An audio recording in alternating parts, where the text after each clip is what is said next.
हाँ जी, नमस्कार सभी साथियों और जेबी क्लासेस के यूट्यूब चैनल पर स्वागत है। और आज हमारे साथ है धीरज गौतम।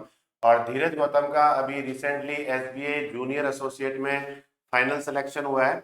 और इस इंटरव्यू को करने का एक जो बहुत बड़ा पर्पज है वो ये है कि इनका जो सिलेक्शन है वो गुजरात स्टेट से हुआ है। तो अभी जितने भी यदि आप अदर स्टेट से एग्जाम दे रहे हैं तो एक बच्चों के दिमाग में एलपीटी के लिए लेके बड़ी शंका रहती है कि एलपीटी में क्या पूछा जाता है। तो धीरज अभी आए हुए थे तो धीरज ने कहा सर मैं सारे डाउट क्लियर कर सकता हूँ। इस साल क्या प्रोसेस चेंज हुआ है।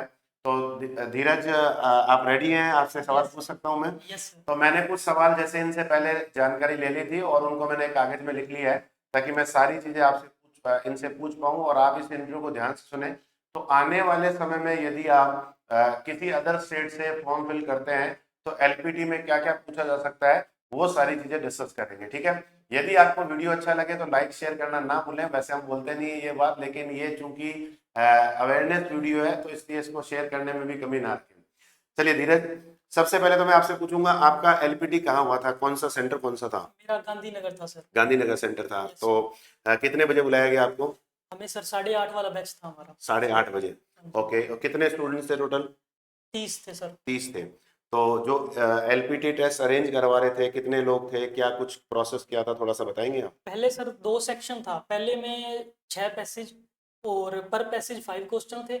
और उसको कंडक्ट कराने के लिए एसबीआई की वो थे 3-4 सर थे जिन्होंने हमें पहले क्लियर कर दिया था कि ये 2 सेक्शन में इस बार एलपीटी होगा।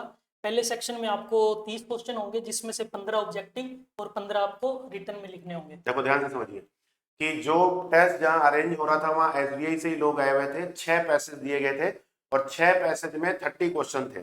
30 क्वेश्चन में जैसा कि इन्होंने बताया 15 क्वेश्चन जो थे वो ऑब्जेक्टिव थे और 15 जो क्वेश्चन थे वो वन लाइनर थे। Yes sir. चलिए, तो जो पैसेज दिए गए थे उसमें जो इंफॉर्मेशन थी पैसेज का, जैसे अपन बोल सकते हैं कॉम्प्रिहेंशन था, उसमें क्या कुछ था, मतलब पैसेज कैसे थे वो? उसमें बैंक से रिलेटेड न्यूज़ थी सारी। जैसे बैंक से रिलेटेड न्यूज में समझा जैसे नहीं। कि एसबीआई का इसमें हुआ या फिर किसी की कस्टमर आया है, आपने उनके डॉक्यूमेंट प्रोवाइड करने के लिए हेल्प कर दी तो कस्टमर्स ने उनका सम्मान किया।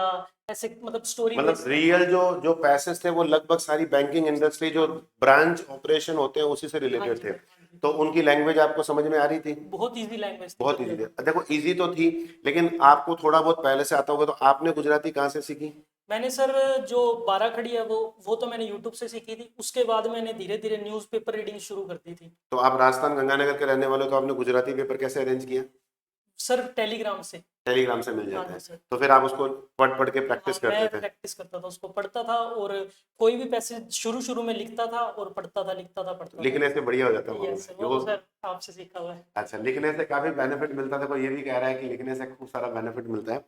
चलिए, तो अब जब आपका वो टेस्ट हो गया तो आपको क्या कॉन्फिडेंस आ गया था अभी मेरे 30 में से अच्छे नंबर आ जाएंगे? हाँ जी सर, हाँ जी। अच्छा, कोई ऐसा क्राइटेरिया था कितने परसेंट चाहिए, ऐसा कुछ क्राइटेरिया था? हाँ जी, जनरल के लिए 40% और अदर कैटेगरीज के लिए 35%। 35% है। तो आपका जैसे ही रिटर्न हो गया उसके बाद में, अच्छा ये 1-to-1 था या कंबाइंड सारों का एक साथ? कंबाइंड कंबाइंड जैसे अपने वही पीसी रखे होते हैं, जैसे अपने मेंस मतलब एग्जाम होता है सेम वैसे ही की सीट्स हैं। पीसी रखे हुए हैं लेकिन होगा वो ऑफलाइन ही।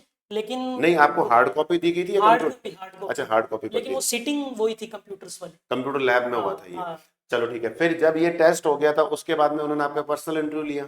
हाँ जी सर। तो पर्सनल इंटरव्यू कैसे चला, कितने नंबर का था? 20 नंबर का था। 20 नंबर का। तो उसमें क्या क्या पूछा आपसे? उसमें सर वो 1 बाय 1 था। उसमें 3 आगे पैनल थे जो हमको बताया गया था कि ये कॉलेज के लेक्चरर्स हैं, मतलब एसबीआई का स्टाफ नहीं था वो। अच्छा, तो ध्यान से सुनिए, देखिए इस बार जो एसबीआई ने एलपीटी करवाया है तो उन्होंने क्या किया है, वहीं के जो कॉलेज के लेक्चरर्स हैं उनको बुलाया है ताकि लैंग्वेज का जो है वो अच्छे से डील कर सकें। ठीक है, यस तो सर। उन्होंने फिर इंटरव्यू की स्टार्टिंग कैसे हुई आपकी? मेरे जाते ही सर मैंने कहा मैं अंदर आ सकता हूँ हाँ। नॉर्मल की। उन्होंने कहा "हाँ, आपने बैठो"। हिंदी में बोला, गुजराती में नहीं बोला? सर, गुजराती में।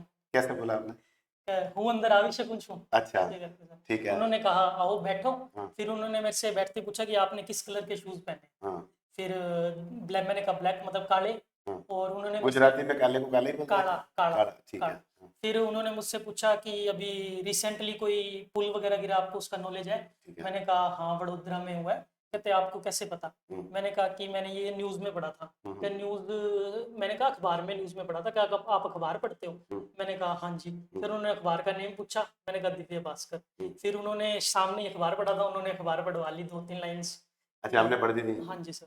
मतलब आप आपको गुजराती सीखने में कितना समय लगा जैसे?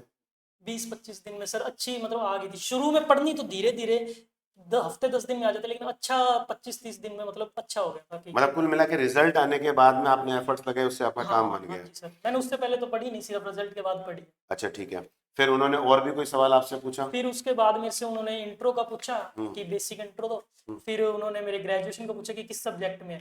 फिर मैंने कहा फिजिक्स, केमिस्ट्री ये और सारा मैथ। गुजराती में ही चल रहा था? हाँ, ये सब गुजराती तो में था। जैसे जैसे मैं आपसे पूछूं कि आपने ग्रेजुएशन किस में की, तो आपने आंसर कैसे दिया वहां मैंने पर? कहा कि यही फिजिक्स, वो कहते हैं बीएससी क्या सब्जेक्ट में, मतलब क्या का किस सब्जेक्ट में होता है ना, कि फिर मैंने कहा फिजिक्स, केमिस्ट्री, अने मैथ, अने मतलब और। हम्म, फिर उन्होंने कहा अच्छा वेरी अरे मतलब गुड। वहां अने, हाँ पर। अने मतलब और होता है। अच्छा ठीक है। तो उन्होंने कहा चलो ओके ठीक है। ओके। हाँ, वैसे अच्छे फ्रेंडली ऐसे आराम हाँ से बात? बहुत कोऑपरेटिव थे सर। बहुत। अच्छा आप आपका तो चलो बहुत बढ़िया हुआ। क्या वहाँ ऐसे भी कोई कैंडिडेट थे जिनका पेपर अच्छा नहीं हुआ या कंफर्टेबल नहीं थे, तो फिर उनको हाँ वो जी क्या? सर, वो उन्होंने भी कोऑपरेटिव थे। अगर किसी का नहीं हो रहा है, अगर उन्हें लग रहा है कि ये सीख जाएंगे, तो उन्हें उनसे पूछा भी था कि अच्छा आप कितने टाइम में सीख जाओगे। ठीक है। तो सबके मतलब अभी तक जितना मैंने देखा सब पास ही किए अच्छा हैं, लगभग सारों को सारों पास ने कर दिया। पास किया। हाँ मतलब उनका ये था कि यदि कोई कमजोर है तो उसको कह रहे थे भाई तेरे को हम कि मौका हाँ, दे रहे हैं तो सीख लेना, मतलब हाँ कुल लेकिन मिला वो के। मतलब वो अपनी तरफ से कि हाँ। ठीक है। ओके, लगभग सारों का क्लियर हो गया। और कोई आप आपका एक्सपीरियंस है, जैसे आप गुजरात पेपर देने गए, कोई एक्सपीरियंस शेयर करना चाहेंगे? कैसे वहाँ के लोग, यहाँ के लोग लोग बहुत अच्छे हैं सर, वहाँ के लोग? कोऑपरेटिव हैं और है सर, मतलब अच्छी पॉजिटिव वाइब्स आती हैं वहाँ पे। अच्छा। और आप अपने यहाँ जैसे जेबी क्लासेस के कोई बच्चे मिले आपको वहाँ पर? हाँ सर, अच्छा थे मिले मेरे थे। साथ 3-4 बच्चे जो जेबी क्लासेस के थे। अच्छा चलिए, तो और भी यदि आपका कोई एलपीडी से रिलेटेड सवाल हो तो आप जरूर इस वीडियो के कमेंट में डालिएगा। तो धीरज से अपन डिस्कस कर लेंगे, या मैं धीरज को ही बोल दूंगा, वो इसी वीडियो के कमेंट में जो है वो आंसर डाल देंगे। तो ये जो ओवरऑल है, ये आपको ये धीरज का जो एलपीडी एक्सपीरियंस रहा वो शेयर किया। हालांकि धीरज इससे पहले आईडीबीआई में। आईडीबीआई में दिल्ली जॉब कर रहे थे। अभी रिसेंट ये आईबीपीएस आरआरबी का भी शायद इंटरव्यू देके आए थे, लेकिन किसी कारण से नहीं हुआ। लेकिन अभी इनका एसबीआई हो गया है। तो भविष्य के लिए ऑल द बेस्ट, खूब मेहनत करो और खूब आगे बढ़ो। Thank you thank very you. Much.